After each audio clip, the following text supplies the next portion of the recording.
Hello everybody, my name is Nacho, and today we are going to be talking about Sofia Coppola's 1999 film, The Virgin Suicide. So the reason why I really appreciated this movie was the way that Sofia Coppola handled the topic of suicide. She handled it so gracefully, she didn't romanticize it. She didn't say that that was the best way out. She didn't say that this is something that you should definitely do because it's all cool. No.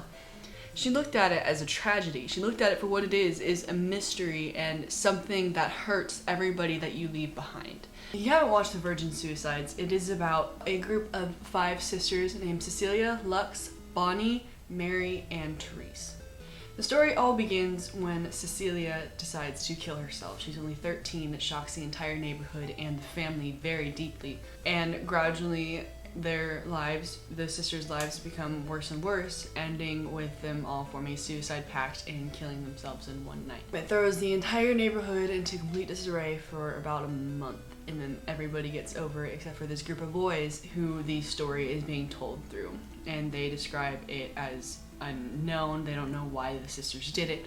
They just don't know. And the entire story is told from their perspective, which really kind of highlights the act of suicide. Because they didn't see it coming, nobody saw it coming, and nobody understands why it happened, which is probably the most important part. The biggest question in the film is why? And that starts with 13-year-old Cecilia.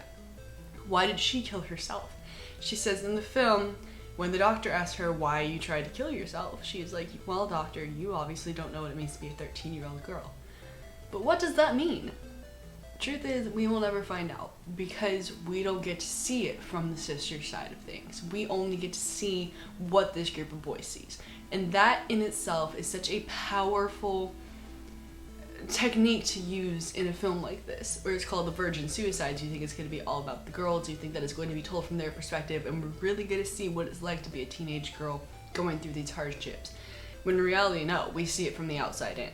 We are bystanders watching this film. We have no idea what's really going on in the lives and minds of these girls. So when in the end they all decide to kill themselves, we're left shocked. We're like, oh my god. I mean, we're not that surprised because the film is called Virgin Suicides, because that's just a big spoiler as to what's going to be happening at the end. But it was still a shock. It left me and everyone in the theater that watched it with me just kind of like, oh my god, what just happened? Because it feels like it comes out of nowhere. And it's just really interesting to me how this material is handled, because Coppola doesn't try to romanticize the concept of suicide. She doesn't try to say, hey, this is the best way out, because it's not. She's given these girls many, many options to escape. And it's just really interesting to me how they decide not to take any of them. They decide to kill themselves. And it's just, the entire world is going around and they don't care.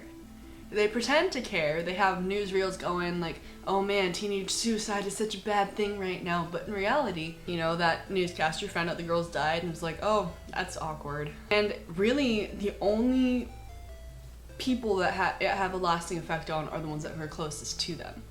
Their parents just kind of dropped everything and went away and were never heard from again.